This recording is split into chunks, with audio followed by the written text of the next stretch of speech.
Hey guys, this is पृथ्वी. आणि जसं तुम्ही ऐकलं असेल, कालपासून इंडियन गव्हर्नमेंटनं 118 ऍप्स बॅन केलेले आहेत. त्याच्यामध्ये एक पॉप्युलर ऍप आहे ज्याच्यामध्ये सर्वांचा जीव बसतो, जो की आहे पबजी आणि पबजी मोबाईल लाईट. तर दोन्ही ऍप सुद्धा एक प्रकारे बॅन केलेले आहेत आणि लवकरच तुम्हाला हे सर्व्हर पासून दूर दिसतील. म्हणजे ज्यावेळेस तुम्ही याला ऑन करता, टिकटॉक सारखी याची हालत असेल की हे चालणार नाही. आणि जेणेकरून म्हणू शकता की सर्वांचं एक प्रकारे मन तुटलेलं आहे, पण याचं एक प्रकारे म्हणू शकतं की पॉझिटिव्ह इम्पॅक्ट सुद्धा आपण पाहू शकतात की पडू शकतो. त्याच्याबद्दल सुद्धा बोलणार आहोत. हे बॅन का झालं आणि वापस येण्याचे काय काय चान्सेस आहेत, सर्व काही आपण या व्हिडिओमध्ये डिस्कस करणार आहोत. So without testing any more time, let's start this video. तर सर्वप्रथम पाहिलं तर एक पबजी जे आहे, पबजी मोबाईल लाईट आणि दोन्हीही जे गेम्स आहेत ते टेन्सन कंपनीचे आहेत. टेन्सन कंपनी आहे चायनाची. टेन्सन कंपनी एक प्रकारे म्हणू शकतात की एक मल्टीप्लेअर गेमसाठी म्हणू शकता की स्ट्रीम करायला, प्ले करायला या ब्ल्यू होल कंपनीला मदत करते. म्हणजे गेम झाला, गेमच्या मध्ये हे टेन्संट आणि पुन्हा येतात आपण युजर, आणि युजर पासून जो डेटा जातो तो जातो टेन्संट पाशी. आता टेन्सन एक चायनीज मोबाईल कंपनी ऍप आहे, ज्याच्यामुळे काय होतं की हे जो पूर्ण डेटा असेल, युजरचा जो डेटा असेल, त्यांचं नाव, गाव, पत्ता, ते कुठून खेळतात, हे सर्व डेटा जातो चायनीज कंपनीकडे. चायनीज कंपनीचा एक रूल आहे की जेही तिथल्या मोठ्या मेजर कंपनी आहेत, जे की डिजिटल कंपनी आहेत, तर तिथल्या कंपनींना त्यांचा जो डेटा आहे तो चायनीज गव्हर्नमेंट बरोबर शेअर करावा लागतो.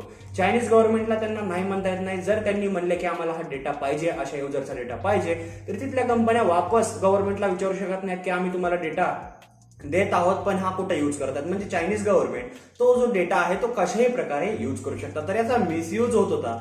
तोच पाहता आपल्या इंडियन गव्हर्नमेंटनं एक प्रकारे म्हणू शकता की सिक्युरिटी, म्हणू शकता की राष्ट्रीय सुरक्षा, त्याचबरोबर प्रायव्हसी आपली जी असते त्याची सुरक्षा, डेटा प्रायव्हसी आणि सोव्हर्निटी यांचं सर्वांचं पाहून हे ऍप सुद्धा बंद केलेले आहेत. लास्ट टाइम बी बरेचसे ऍप बंद झाले होते. त्याच्यामध्ये एक मेजर ऍप होता टिकटॉक, तो सुद्धा गेल्यानंतर बऱ्याच जणांचं म्हणू शकता की जे करिअर आहे ते सुद्धा संपलं होतं. पण सध्या तसं नाहीये. याच्यामध्ये सुद्धा बऱ्याच जणांनी एक म्हणू शकता की चांगलं करिअर बनवलं होतं. टिकटॉक हे म्हणू शकता की निगेटिव्ह प्रकारचा ऍप त्यात दिसत होता, पण हे एक प्रकारे म्हणू शकता की मोठे मोठे स्ट्रीमर्सने याच्यामध्ये आपलं करिअर बनवलं होतं, युट्यूबच्या मार्गातून, इथं सोशल मीडियाच्या मार्गातून.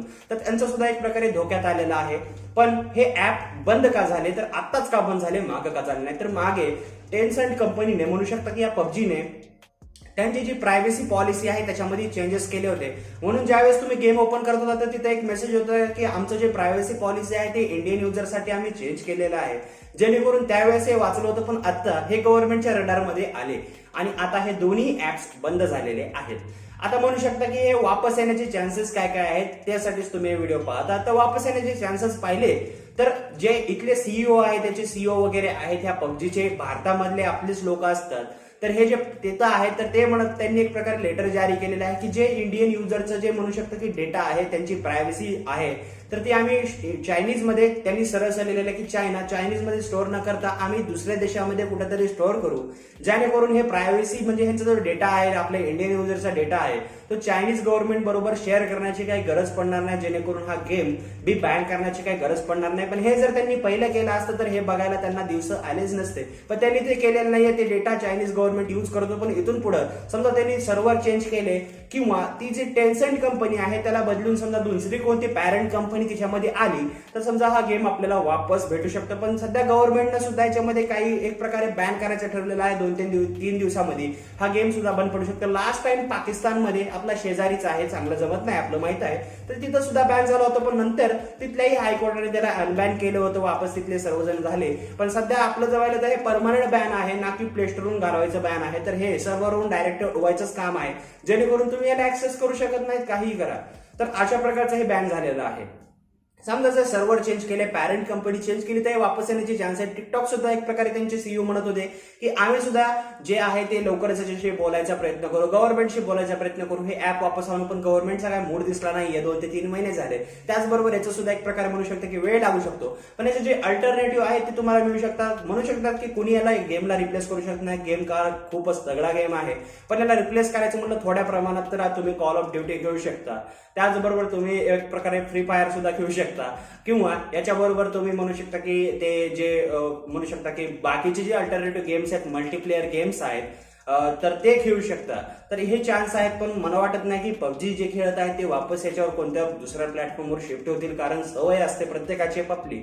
तर बघू काय होतं ते. त्याचबरोबर जर पाहिलं तर एक मत आहे तुमचं की ह्याच्यामध्ये हे गव्हर्नमेंटनं करायला नव्हतं पाहिजे, पण हे आपल्या सिक्युरिटीसाठी गव्हर्नमेंटनं केलेलं आहे, त्याच्यामुळे एक प्रकारे राग म्हणून घ्यायचं आपल्याला याच्यात कारण नाही, कारण खूप याचे निगेटिव्ह इम्पॅक्ट होते. या मुलांनी काय काय केलं की एक प्रकारे मेच्युरिटी जी असते ती विसरून गेले होते. सर एक लिमिट जी असते प्रत्येक गोष्टीची ती क्रॉस केली होती, जेणेकरून वडिलांच्या अकाउंटमधून पैसे गायब करण्यापासून त्याचबरोबर हत्या आणि आत्महत्यापर्यंत हे जे प्रकरण आहे ते पोहोचले होते. म्हणजे रिअल गेम मध्ये केल गेलेला आहे, तर माणूस रिअल जाऊन ते पोरग केल करीत होतं स्वतःच्या मित्रालाच की तू मला गन का नाही दिली किंवा तू मला हे बुलेट्स का नाही दिले. अशा प्रकारचे कारण सांगून हत्या सुद्धा झालेल्या आहेत, आत्महत्या सुद्धा झालेल्या आहेत. आणि वडिलांच्या अकाउंटमधून 16 लाख रुपये गायब करायचं कारण म्हणजे एक प्रकारे जे म्हणू शकता की गोष्ट आहे ते पंजाबमधून आपल्या समोर आलीच होती. तर अशा प्रकारचे म्हणू शकता की क्राईम्स आणि अशा प्रकारचं रोखण्यासाठीच हे सर्व काही एक प्रकारे घेतलेले आहेत, म्हणू शकतो की पाऊल घेतलेलं आहे, जे की चांगलं आहे. प्रत्येक गोष्ट लिमिटमध्ये खेळली असते तर असं नसतं झालं. त्यांनी जरी डेटा जरी तो बाहेर शेअर नसता केला तरी हे जे आहे ते रडारमध्ये आलं नसतं, पण सध्या आलेलं आहे. वापस येण्याचे चान्सेस एक प्रकारे ना बरोबर आहेत, पण जर त्यांनी सर्व्हर वगैरे चेंज केले किंवा जे पॅरेंट कंपनी आहे किंवा त्यांची जी टेन्सेंट कंपनी आहे जे की डेटा वगैरे घेते, तर हे जर चेंज केली तर वापस येण्याचे चान्सेस आहेत. फिलहाल तुमचं काय याच्यामध्ये मत आहे की हे बॅन व्हायला पाहिजे होतं की नाही व्हायला पाहिजे होतं, तर हे कमेंटमध्ये सांगा किंवा याचे अल्टरनेटिव्ह तुम्ही सांगू शकता किंवा जे काही प्रश्न असतील ते तुम्ही खाली विचारू शकता. So thanks for watching. So this is me Prithvi from Marathi Freak, and I will see you guys in the next one.